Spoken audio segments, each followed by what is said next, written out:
Well, hello there. Sir, oh, sir, how goes it? It goes it goes well. That was emphatic and I loved it. Thank you very Well, much. you were unusually emphatic. I figured I would return. That's true. Is there a verb for I mean, what is the is it? Well, I guess it's just emphatic, and there's no other word for that, is I, there? I'm the most emphaticness, emphatically, whatever. So Yeah. how was your weekend, bud? My weekend was fine. It wasn't anything to write home about. It was kind of just low key. Yeah, you know what? I watched my granddaughter. It was supposed to be for a few hours. My daughter decided she wanted to plant some, actually take out some bushes in her backyard and front yard, and it was I assumed it to be a 2 or 3 hour thing, and 9 hours later, I was still watching a 1 year old baby who was interested in being fed and not through any bodily capability that I possess. So that was a little difficult, but it was fun. It was really nice to spend time with her. She's lovely.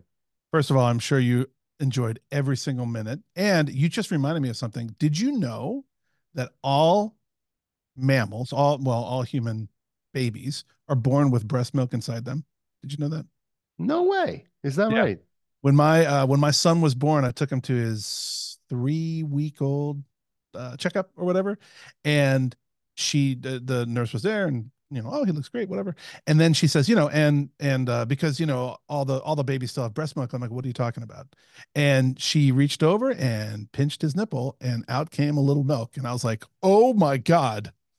That is crazy. I did not know that. Joe, did you know that? I did not know that. Well, we have already met our goal for the day, which is to bring something to our audience they did not know. Not, hey, look, listen. If you ever need useless information, I am your man. I'm here for you.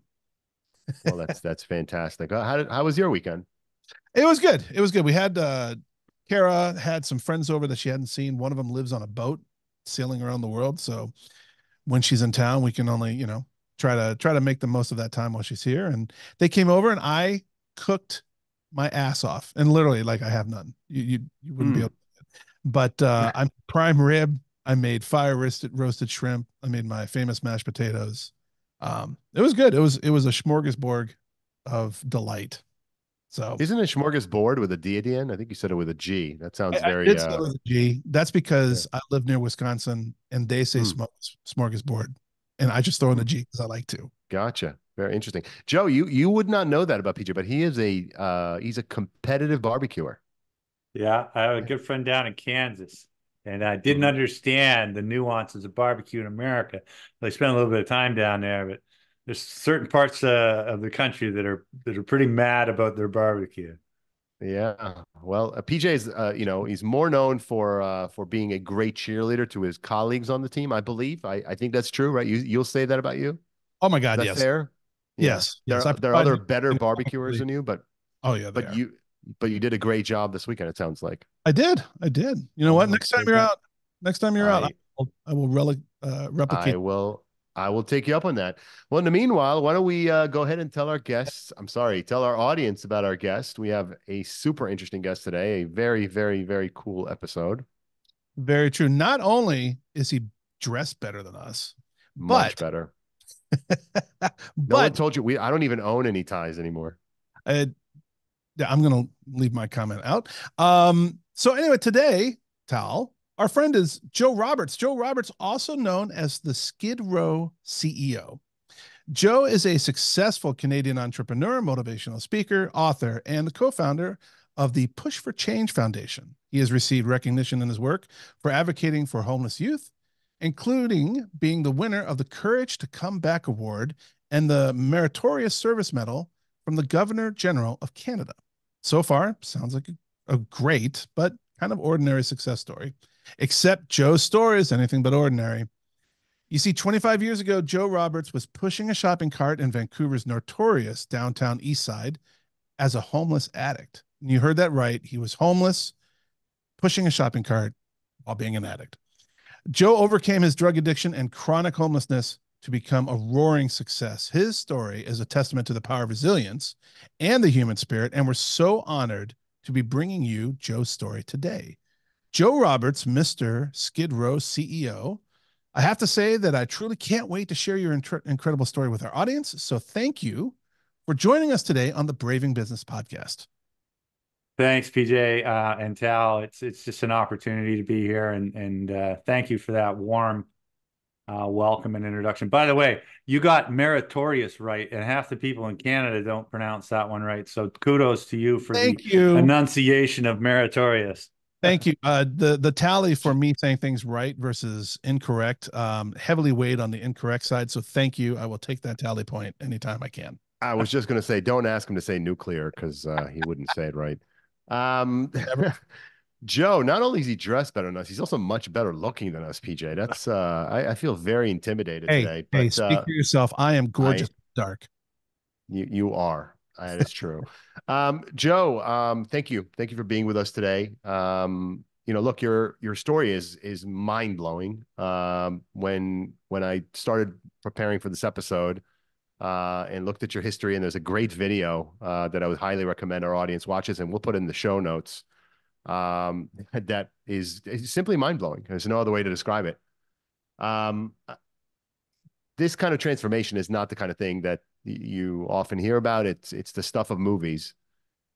I'd love to have you maybe tie where you wound up prior to your turnaround to the challenges you faced as a young man. I know you lost your father. You dealt with abuse. Could you tell us the story of how you wound up where you were, pushing shopping carts in the streets of Vancouver, which, by the way, for those of you who don't know, it's extremely cold in Vancouver. I mean, almost all the time. So if there's one place you don't want to be homeless, well, you don't want to be homeless anywhere, but certainly Right. Vancouver wouldn't be a place you want to be homeless. How did you wind up there, Joe? Yeah, I think it's just a classic case of systemic breakdown and falling through the cracks. My first 8 years of life was idyllic. I lived in this sitcom-like family. It was dad went to work, mom was a homemaker, older brother, younger sister, and a little dog with magical powers. And I spent my days in the tree fort and playing in the back 40 on my little bike, and things were going along swimmingly well until life does. In 1975, dad passed away. Now, he was the mean breadwinner, so we went from a lower middle class family to immediately under the poverty line, and mom scrambling to do what she could to raise three kids, married quickly. Now, I don't fault her for that. It wasn't any way to besmirch my dad's memory. It was economic. She had three kids to raise. The only problem is that the guy who came into our family next was a violent, abusive alcoholic. And so at the age of 9, I went from a father who'd say things like, "I love you, you can do and be anything." A man who spoke to my potential, to a man who would say things like, "You're stupid, you're dumb, and you'll never amount to anything." The thing that I know is that when you pick up stories like that when you're a kid, they can follow you your entire life. There's probably people listening to this call that, think about, different things that happened to them when they were 6, 7, 8, 9, 10 that still impact the way they see the world. For me, that set me on a bit of a trajectory. At 9, I was trying to fit into the world. I was awkward at school, so I was a target for bullying. Didn't fit in at home. I was, a target to my stepfather's rage and abuse and violence. And when the opportunity with my brother and his older friends presented itself to use drugs, I joined. And the really important piece here, and I've shared this with over 1 million young people, I didn't try drugs because I thought it would be cool or fun or I was curious about the impact. I did it to fit in. I wanted community, I wanted connection, and I wanted to belong. And I used drugs and for that sole purpose. It wasn't peer pressure, it was self-pressure. But what happened is I went home, and for the first time in my life, I wasn't afraid. The uncertainty, the fear, the violence. My stepfather didn't have that impact on me anymore. So it was a thing that I ran to. When you think about the last couple of years, COVID and all the changes that are going on in the world, how human beings naturally gravitate towards something that alters our emotional state. Some it's social media, some it's scrolling, some of it's, gaming or streaming media. Some people it's food, some people it's alcohol, some people it's drugs. When we're feeling not really good, we try to find a way to alter our emotional state. The thing that I picked would end up taking me to the darkest places you can go at in a Western world. Yeah. I just recently watched part of, I couldn't even get through the whole movie. A movie on Netflix about the life of Marilyn Monroe, which I knew very little about. My girlfriend and I put it on expecting some glamour, some glitz, right? It was a Saturday night. The first 45 minutes of that movie is about as bleak a 45 minutes of any movie I've ever seen. The fear that this little girl lived with, her mother was very mentally unstable. She was subject to a lot of abuse, which never, frankly, didn't stop well into her life. But what really caught my eye was a scene where she was driving with her mother through a fire. There was a forest fire that her mother was driving through, insanely driving through the forest fire, which of course you're not supposed to do. And the look of sheer terror on her face, it catches your breath. I mean, you realize, there, but for the grace of God, and you were not fortunate enough, for through no fault of your own, someone came into your life that absolutely caused you to stop cold in your development and just focus on fear. And when fear is our most significant feeling, emotion, it's like a tree growing, sideways. It is as devastating, particularly to a young person, as anything. How did that continue for you? So that fear manifests into drug use. That drug use numbs you. It sounds like you're able to deal with that fear, or at least not be confronted with it as frontally as you were without it. Where did it take you? Well, what happened next is the consequences of making those choices repetitively over time. One of the problems with making mistakes as a kid is you don't pay for it right away. And because the adolescent mind is not really developed to understand consequences, like, well, I did that and got away with it. Everybody said I should be scared of that, but I got away with it. So repeat, repeat, repeat, and then boom. By the time I was 15, I got kicked out of the house. At 16, I dropped out of school. At 17, I found myself wrapped up in the justice system. I had one shining thing in my life at that time, and it was a girl I was dating in grade 10, and she meant the world to me. I was head over heels in love. She was my very first high school crush, but she sat me down and said, "I'm not going where you're going." And that relationship dissolved. And I had all of that abandonment. And how I coped with things was more of more of the substance, more of the drinking, and more of the lifestyle associated with that. Wore my welcome out in the little town that I lived in north of Toronto and decided to go west. The proverbial geographical cure. I took my little Adidas pleather. I don't know if you remember the old pleather Adidas bags, red and blue. Duffel bag. Yeah, mine was yellow, broken handle. Got on a Greyhound bus, and 3.5 days later, I landed in Vancouver. Now, here I was, a 17-and-a-half-year-old kid with a bunch of baggage and trauma that was unresolved. I'd lost my dad, not dealt with it. The abuse of my stepfather, didn't deal with it. And now I was in this big city. And over the next few years, the wheels just came off my life. And I remember when I got off the bus that morning, the sun was coming up, and I had this overwhelming feeling of aspiration. I thought, yes, Vancouver, this is where I'm going to get a mulligan. I'm going to get a do-over. It's going to really happen for me here. And that park that I had that celebratory moment, I was sleeping in 3 weeks later. And it just, over the next years, nothing got any better. And by the time it was the late 90s, I was a kid pushing a shopping cart, collecting cans and bottles to support an opioid dependency.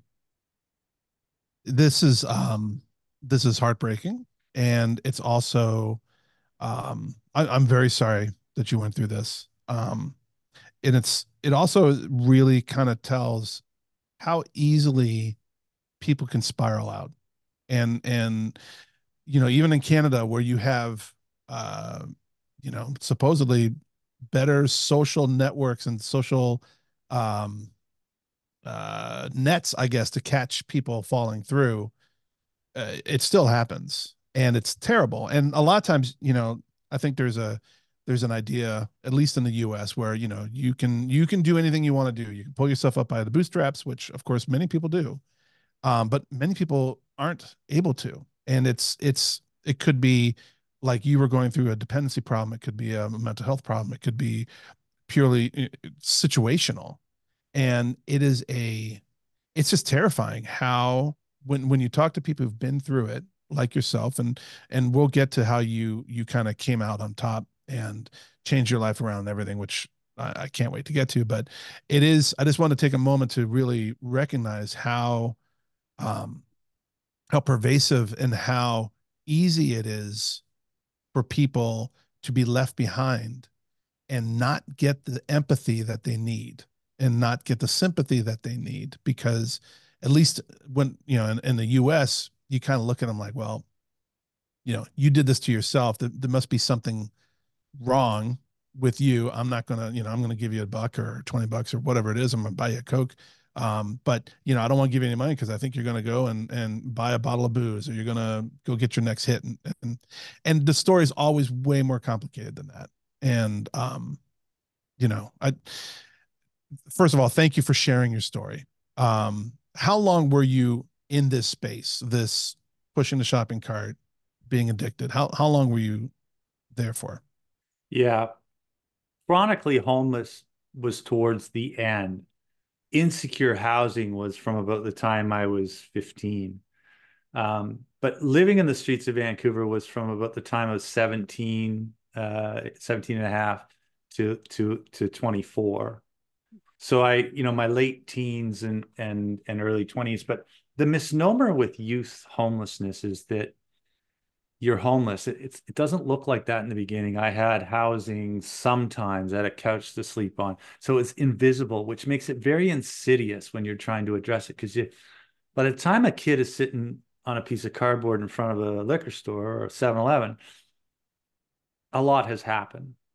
And I think to echo what you said, PJ, is that there are millions of young people, and people, not just young people, who don't have the luxury of being able to make a mistake without it costing them an enormous amount. How fortunate I was to have that mom and to have those first stable 8 years. All of us went through stuff when we were growing up. It's part of the rite of passage. The thing is that when we hit the gravel, if we've got good guardrails, we can bounce off that a little bit without going down into the rhubarb. Unfortunately, those guardrails don't exist. So not all families' childhoods are created equal, and Sure. that really drives a lot of the philanthropy and the work I do today. So you were there 6.5, 7 years of dealing with this through different iterations of, home insecurity to outright homelessness. What was the turning point? What made you step away from the streets, or allowed you to step away from the streets and begin your journey towards recovery and success for yourself? And how did your adversities shape your outlook on moving forward in your life and in business eventually? Yeah. So there's many, many moments when you look back, but the one I often share was that moment of existential crisis. It was 3 days before Christmas. I was sitting in a park bench in downtown Vancouver. It was pouring rain, cold, very cold rain. And I was going through opiate withdrawal. And the only way to describe that for, listeners who don't understand that as a process, it's like the worst flu you've ever had times 100. So think of a time when you've been really sick. Now imagine you're really sick with those flu-like symptoms, except you're now on a park bench in the cold and the rain. And $10 makes it go away. Mm. And you begin to understand the vicious cycle, right? Like, think of the last time you had the flu. If $10 made it go away, I didn't want to be who I was. I was done being that guy, but I didn't have the tools to change that on my own. I needed help. I walked into a bar. I needed $10. I didn't want to rob or steal. I needed $10. And I walked into the bar and I walked out 10 minutes later, having sold the only item I had left in the world that was worth anything. It was the boots off my feet. And I remember, I'll never, ever forget the feeling of that, my torn up old sock touching that cold concrete sidewalk. And in that moment, I was completely filled with despair, hopelessness.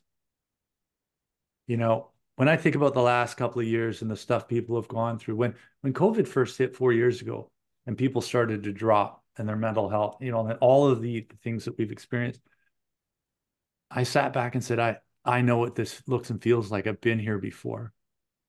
You know, in that moment of despair, I was fighting, like, how am I going to get through another sunset? And in that moment, I cried out for help. And I believe that what happened in there was this miracle that I finally became willing to do something different, to take accountability for my actions and to do whatever it took to change. And I remember I said a little prayer. I said, God, give me a second chance. I don't deserve it, but give me a second chance. And if you give me a second chance, I promise I won't squander the opportunity. I'll make the most of it, and I'll do something to help others. That set me on a course. With the help of my mom, she got me into, I called her the next day. She flew out, brought me back to Ontario. I entered into a drug and alcohol treatment program. That led me to going back to school. 3.5 years later, I graduated with honors, 3.94 GPA. Not bad for a guy who most of his life thought he was stupid. And I went out in the business world and I absolutely crushed it. And I remember an interview like 10 years later in the business magazine was asking me, they said, you know, you're successful in spite of living on the streets. I said, that's where you're wrong. I'm successful because I lived on the streets, because I learned how to communicate with people, because I know what a bad day really looks like. And it's not a 300-point drop in the Dow, right? Because I have deep empathy and understanding, which made a great career in business development, because having that empathy and understanding problems and solving problems, you know, there was just so many assets. You know, one of the biggest ones when I got into the tech world is the ability to solve unsolvable problems. You see, I think differently. I don't go from A to B. People say you got to go to A to B to B to C to C to D. I said, no, you don't. You go from A to W. You know, and I love breaking rules. I don't mean not real rules to get you into trouble, but thinking differently about creative problem solving. I lived in a world for over almost a decade where I woke up every single morning with an unsolvable problem, and I solved it. And so today, the asset that I bring when I speak or I talk or I mentor, I coach, is talking to people about adaptability and change. Like resilience is a resilience in action is the ability to bounce off life on life's terms and keep moving in the face of negative emotion, because that's where possibility is found. That's where the solution is.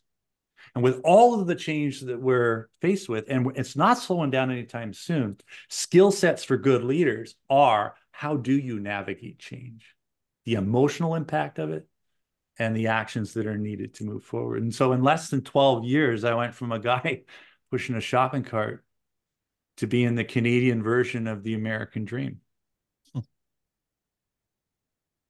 Wow. As you were talking, I was reflecting on a song that I heard maybe last year or a couple of years ago, and for some reason I thought of it this week. While I was taking a walk, I like to walk and meditate. And the song is "It's Okay Not to Be Okay." I don't know if that song, you guys are familiar with that song. It's actually a pretty nice, catchy tune. What's interesting to me about that song is that it is not commonly perceived in our society that it is okay not to be okay. And what I just heard you say when you were talking about what resilience truly is, it's being able to accept that you're not always going to be okay. Obviously, for you, that is probably your circumstance that taught you that you're not going to be okay, and you need to persevere. Like you said, you had all these problems, and every single day you had to solve impossible problems. Not being okay was a way of life for most people, and leaders, people in leadership, people aspiring to lead, entrepreneurs. There's this constant angst. There's this constant underlying feeling of, it's not okay. And oftentimes you try to deny it. You try to pretend it's not there, even to yourself.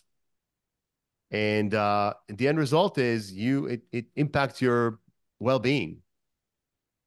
And I'm hearing you talk about embracing, or on some level, embracing the realities of life, which is that things get in the way of nirvana all the time. And being able to succeed is oftentimes about just being able to stare that in the face and carry on anyway. How did you get there? I mean, it sounds like, I mean, I'm seeing you nod your head, so you're in agreement. Mm-hmm. How do you get there from where you were? I mean, part of the blessing of being that broken is it eviscerates the illusion of self-sufficiency. Leadership in our culture is siloed. So when people in a leadership position, one, there's this stigma attached with raising our hand and saying, I need some help. The name of your brand, Braving Business. I think one of the bravest things we can do is say, hey, I need some help with this. I ain't got, like most of the time, I got this. Some days you don't got this. And if you don't know how to raise your hand for help, where I come from, you die. Because sometimes you have to rat yourself out in order to move forward, and you got to bring people together. Part of the misnomer with my story is that I'm pulled my socks up and got on with it. Oh, good for you. Gosh darn. That couldn't be further from the truth. I'm here today because of over 10,000 people who helped me carry that load until I could stand on my own. Having the ability to say, I'm not okay, I need some help, I think is that track we're on right now when we talk about empathy and leadership. And I think that the bravest we can be, but we're in this time of change, right? We also celebrate performance, and anything that gets in the way of performance, we tend to oppress and not talk about. And then there's also the gender stuff. It's like, as a guy, big boys don't cry, all that, tough machismo stuff that's not particularly useful when we talk about mental health. I think the greatest leaders that I've ever met are people who are vulnerable, they're transparent, and they surround themselves with people who are stronger at them and the things that they're weak at.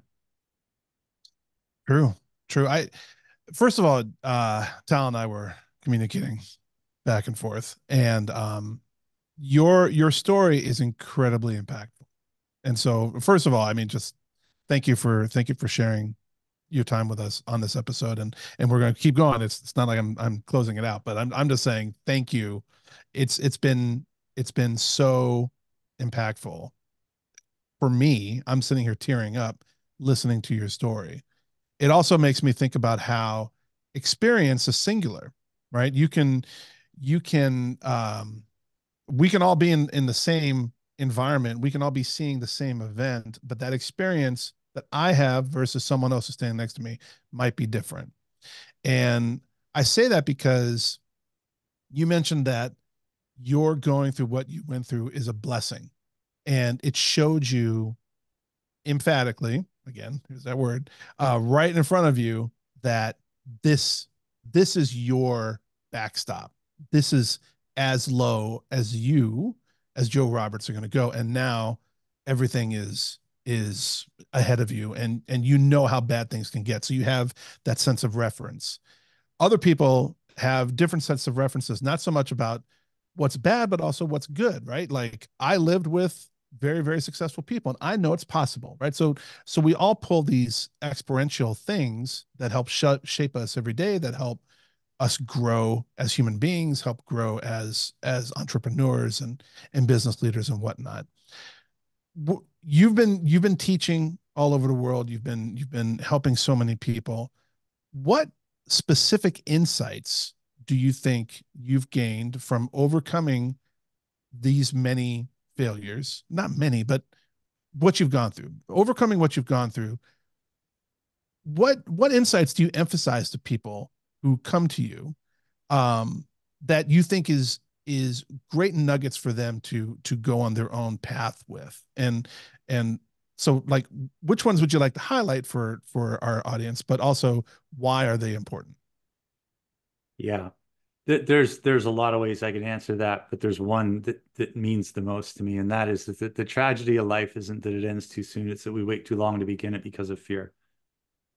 The greatest tragedy I see is that every single person in front of me has the light in them. The key is in their pocket. The possibility is there, but we hold back because of fear or past stories or glass ceilings or that internal dialogue that we have. My experience shows me that, I went from a guy pushing a shopping cart living under a viaduct to, to living the dream and more, which we'll get to. But when I talk to people, I hear what's blocking them. And what I try to gently do and coach them is to say, no, you're more than that. You're more than your experiences. You're more than the things that happened to you. You're more than the things that people said to you. You're more than the trauma.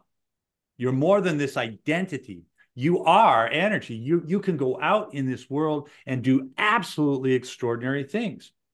And so the thing that I reside in is this idea of possibility, of human possibility. We aren't what we think we are. There's so much more on the other behind that. And I see that beauty peeking out from people. But sometimes, you meet folks and it's like they live in a house with dirty windows. Their light doesn't get out and the light out here doesn't get in. Mm-hmm. And that's the thing that breaks my heart. And I know that experientially because I clean my windows. Well, it's a great analogy. I mean, I love clean my windows, or wipe your glasses, which I've said to people, my son especially. It's David Brooks wrote the columnist David Brooks wrote an article in this month's Atlantic Monthly. It's called "Chicken Littles Are Ruining America." And I know you're Canadian, and we're not going to get into politics, but his point is there's so much negativity, and people are marinating in it. Mm-hmm. And you are your environment. So if you're going to choose to marinate in conspiracy theories or fear or hate or anger, don't be surprised if the emotion you experience the most and most, with the greatest intensity is one of those feelings: anger, fear. It is ultimately an inside job. I mean, being better, achieving your potential is an inside job. I can't guarantee you success. I don't think, Joe, you're telling anyone that you're guaranteeing them a particular outcome. But your quality of life is going to be dramatically impacted by how you think and where you set your own limits. And I think that, as I hear you speak, that really comes through. I mean, I think you're ultimately a huge optimist. And how that is how you became one. It's a bit astounding to me, given what you've been through. But is that true? I mean, would you say that you are actually that you're an optimist about humanity and its possibilities? Yeah. 100%. Look, everything that you experience in the modern world, the phone that you use, the car that you drive, the planes that we fly on, once only existed in the ether of possibility. Electric light didn't exist in your house 150 years ago.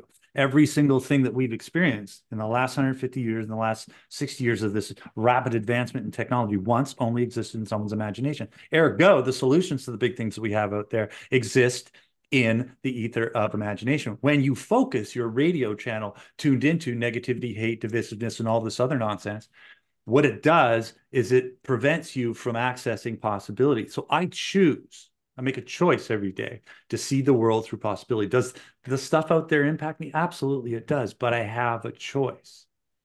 And, Charlie Tremendous Jones, I remember he made me cry. He grabbed me and he says, Joe, he says, you know what the greatest tragedy of life is? And I said, what, Charlie? He says, billions of people aren't going to get to know how beautiful a human being you are. And he said, as long as you're in the hope business, you'll never be out of business. And so that's the business I want to be in. And it's not just Pollyanna, rainbows and butterflies. It's choosing to look at the world through a different perspective, one that points towards solutions. On all of the stuff that's going on in the world, I have one question to people who are wrapped up in that stuff. Is doing that, engaging in that, making you a happier human being? Is it moving you towards your goals and your hopes and your dreams? And if it isn't, my goodness, life's too short. Man, I don't know. I should have built a bomb shelter for myself because there's a lot of knowledge bombs dropping today. Nice. So, first of all, thank you again for sharing all that, Joe. That's amazing. And I love that. Billions of people are not going to be able to, it's too bad for them because they're not going to be able to know you. That's so you're actually, you have projects, you're looking to change that, right? You have some goals and in what you're looking at doing to inspire people globally and future leaders globally. Can you tell us what it's like to inspire leaders, or what you would like to inspire leaders to do more of, or inversely to do less of? And what is the message that you're most passionate about when delivering, or what's the message you're most passionate about to deliver to these leaders?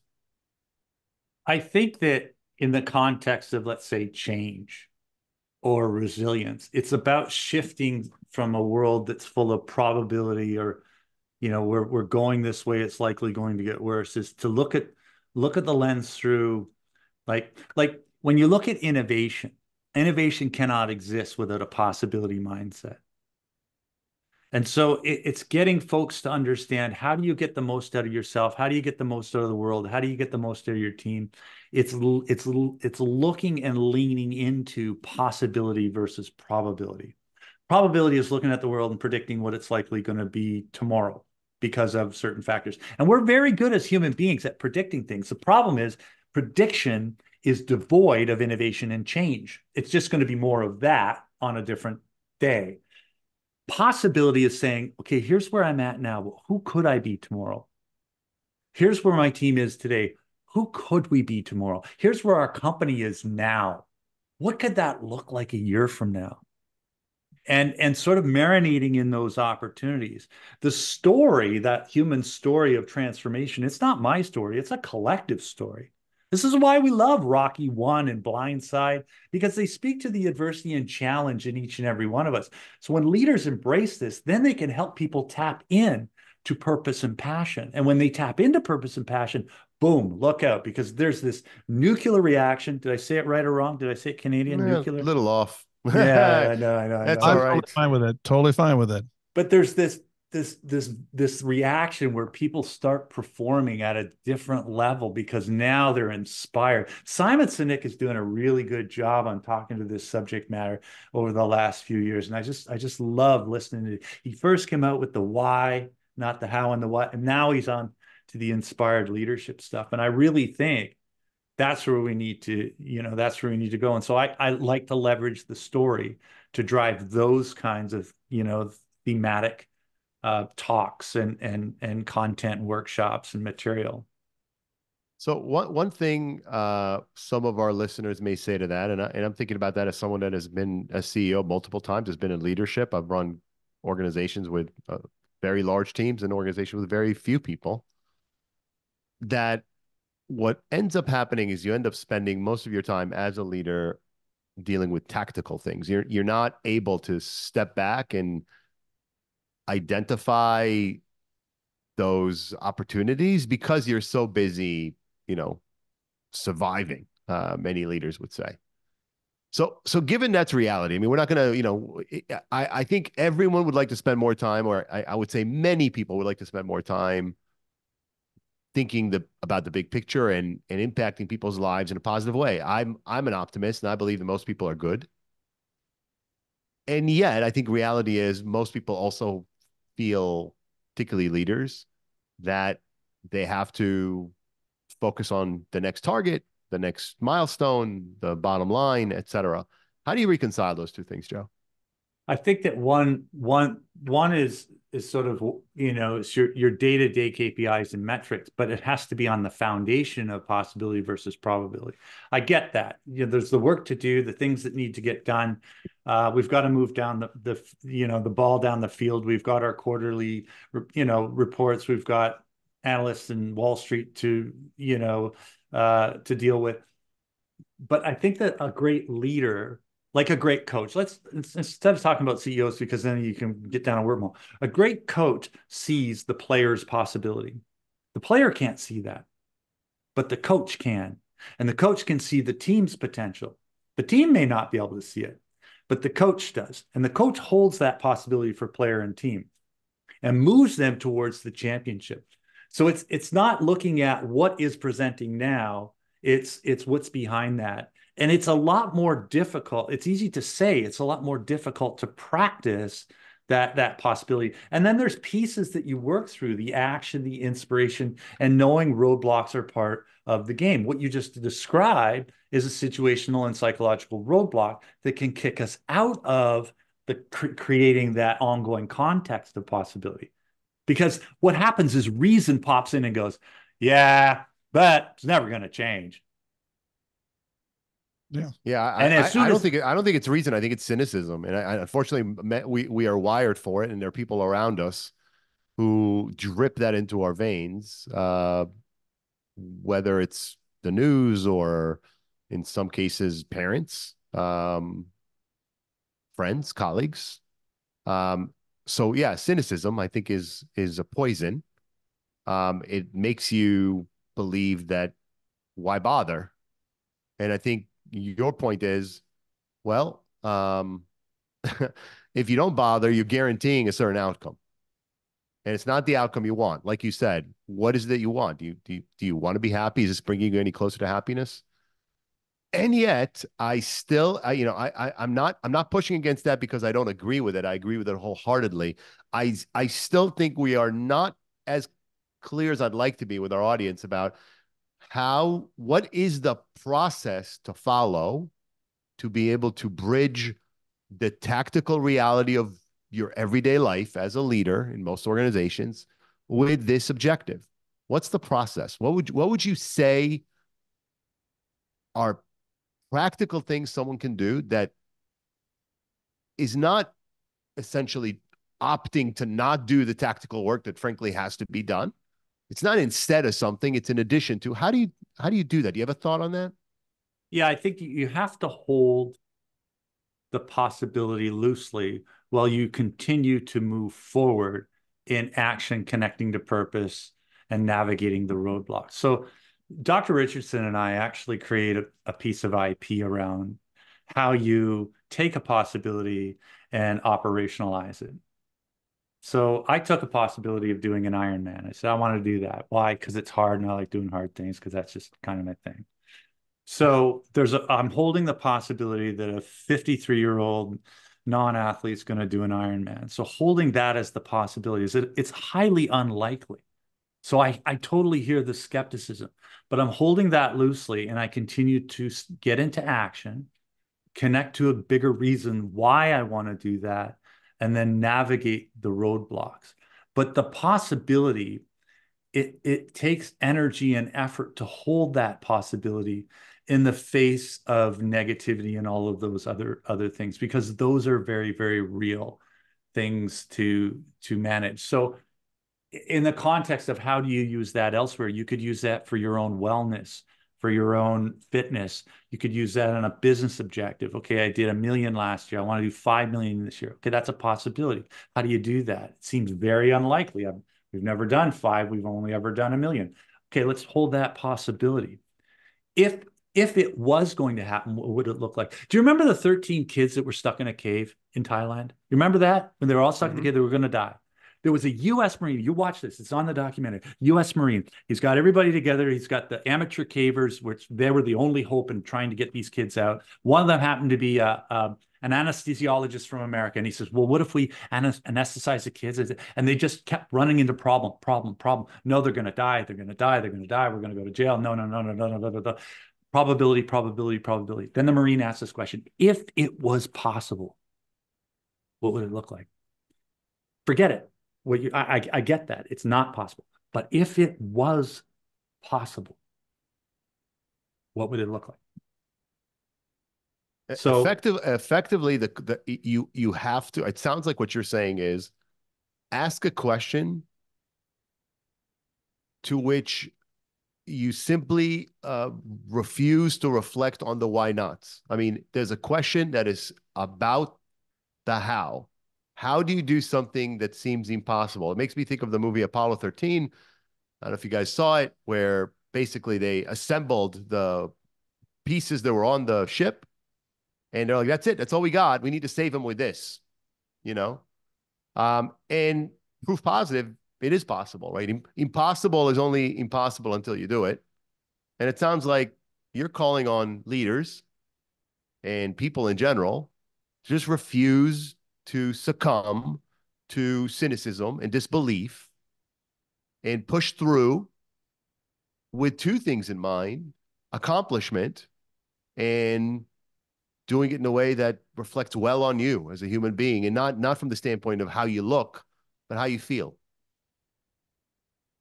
yeah, I think that if I was to answer it simple, and you asked this question a few minutes ago, and I should have just answered it this way, is to withhold judgment of the idea or possibility. Because oftentimes that's where we kill it. We kill it with good reasons. And there are great reasons why at 53 you shouldn't do an Ironman. There's really great reasons why you shouldn't attempt to try and fly.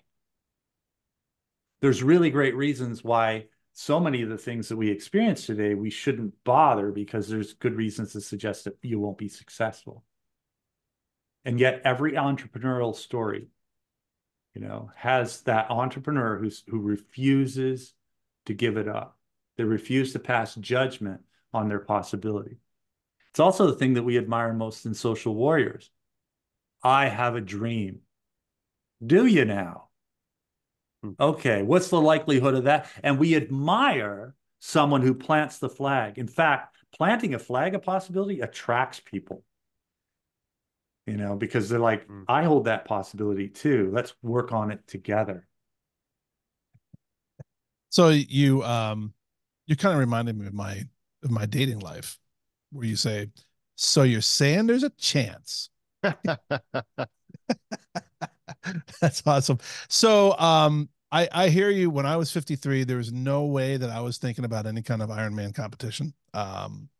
Sitting at 55, still in the same boat. Not going to do it. But to raise awareness for youth homelessness, clearly you're a man of action, because you walked across Canada. And now, is that the entire country, or like a province? Like, did you go from street A to street B? Like what you did the whole thing? Tell us about that. What was that like? What did you do to embark on that challenge? What impact did you hope to achieve, and what did you learn? Yeah, thanks for that, PJ. And I think that this is where a lot of my conviction comes in. So I came back from an event where I spoke, and we had this huge impact. And on the airplane, sitting beside Sean, sitting at the front of the plane, I said, I'd love to take this idea and inspire the entire country on how we could better protect kids. So it was the essence of what happened at that corporate event. What can we do as a national engagement project? And Sean turns to me and says, well, when Canadians want to raise money, they run across the country. Why don't you run across Canada? Now, you have to understand, Sean's a former Olympic athlete, right? So naturally, you think sport. I looked at him and I said, why don't you run across the country? I'm kind of busy this week. So that was ha, ha, ha. And I said, well, if I run, how would it be different? He says, why don't you push a shopping cart? It's a symbol of chronic homelessness in North America. It's a thing you're trying to avoid for every kid, and it's a throw to your story. And as far as I know, nobody's ever pushed a shopping cart across Canada. So the rational mind would say, that's ridiculous. At the time this idea hit the ether, I was 46 years old, non-athlete, failed grade 9 and 10 gym. The idea of walking, by the way, the distance that they ended up walking was 5,625 miles. So that's the distance from Manhattan to the Santa Monica Pier, back to Manhattan, with one Canadian winter thrown in there for character building. You know, in the middle of winter, I was 1,000 miles north of Minneapolis, St. Paul. Right. So we start with this just BHAG of an idea. We have no idea how we're going to fund it. We have no idea how we're going to get partners. We have no idea how we're going to engage. And I have no idea how I'm going to mentally and physically actually do that. But we held that idea long enough until some of those things started to fall in place. And when they did, they gave us confidence to continue to move forward. A lot of times in nurturing a possibility, you need to take steps forward. Dr. Carol Dweck talks about this in Growth versus Fixed Mindset. If you got a fixed mindset, you're going to discard it right away. I don't have the talent, there's no way, and it gives you a reason to stop. But a growth mindset or a possibility mindset says, it's possible. I don't know how, but I'll take some steps forward and I'll figure it out. And when you take action in the face of negative emotion and something good happens, builds momentum. Yeah. And so, you know, it took 3 years. We raised $1 million. We got our shopping cart, our team together. And over the next 17 months, waking up every morning at 5 a.m., I walked from St. John's, Newfoundland to downtown Vancouver, a distance of 5,625 miles or 9,064 kilometers. And I successfully walked across the second widest country on earth. We raised a couple $1 million. We engaged over 100,000 kids. We impacted government at municipal, provincial, and federal levels. And I did something that was so astronomically difficult. So when I stand in front of a group of people today and say anything is possible, yeah, I believe that, because I didn't read it in a book or see it in a movie. I used to be a guy pushing a shopping cart in the downtown east side, addicted to heroin. And everything in my life is a testament to human possibility. And I'm not particularly special. Well, I don't know about that last part, but I think your point is we are all special. On every one of us is capable of special, and I think really that's the point. You clearly are special. It's hard to not look at your life story, and I do want to end on a Hollywoodian note, because I believe that PJ's wife is a best-selling author, as guests as listeners know well, and has had a book turned into a movie, and I think that your story is worthy of. I know you've written a book. I think your story is worthy of becoming a movie. And we were talking before the podcast. You mentioned that it also had a love story to it. Do you mind ending our interview with that? I think it would be a great way to punctuate today.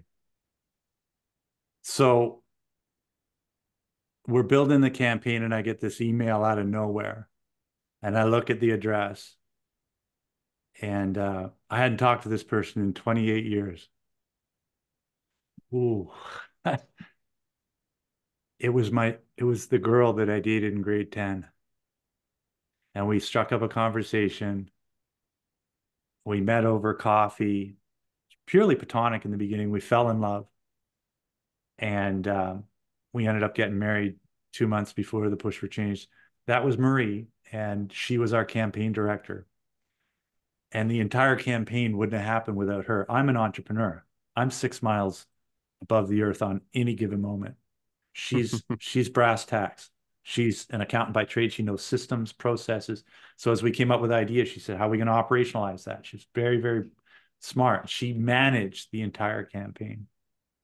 And if it wasn't for her, she was the heart behind the cart. And so You know, when I look back on my life, I'm 57 now, and I look back on my life, it all began with a leadership conversation. We don't understand the impact we can have on people. We really don't. You know, each one of us can count 5 people that have had an impact on us. And back in the day on a park bench, there was a guy named Gus.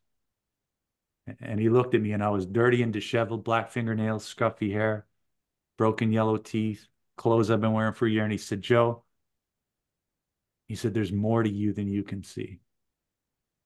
You can't see it. I can. If you were to get your life together, you can go out into the world and do amazing things with your life. And I just feel really blessed that I got that second chance. And I want to spend the rest of my days sharing that idea with people and create an epidemic of possibility. Because if we're going to turn the corner as a species, I think that we need possibility thinkers and leaders. Yeah, go ahead, PJ. I was going to say we've done dozens of episodes during this trek, you and I together, with wonderful people like Joe. This is the first episode that I've ever wanted to applaud afterwards. Like Joe, first of all, I was going to ask you about the girl in 10th grade, just on a just to find out. But that's amazing. I am so incredibly tickled by this, and I just can't thank you enough for sharing all your story. And I'm sorry, Talia, I'm sure you had something more salient. I'm just gushing. You go ahead. No, no. I mean, what I wanted to say was, there are people that you come across in your life, and it sounds like that such a person crossed your path while you were sitting on a park bench, whose ability to impact you in ways that simply can't be understood, and to transcend what we as humans can comprehend, leads to a conclusion. Mine is that we are not alone in this universe, that we are all loved, and that you just need to be paying attention, because God, in my view, it's God. You can think of it as the universe, puts things in your path to set you on the right path. No matter where you are in your life right this minute, if you are willing to go down a path of greater satisfaction, being a more valuable member of society, being a better version of yourself, that path is available to you. It's available to you. You just need to choose it, like Joe chose it. Our guest today was Joe Roberts, the Skidrow CEO. This story is just remarkable. I feel so honored that you chose to share your time with us today. I know how in demand you are.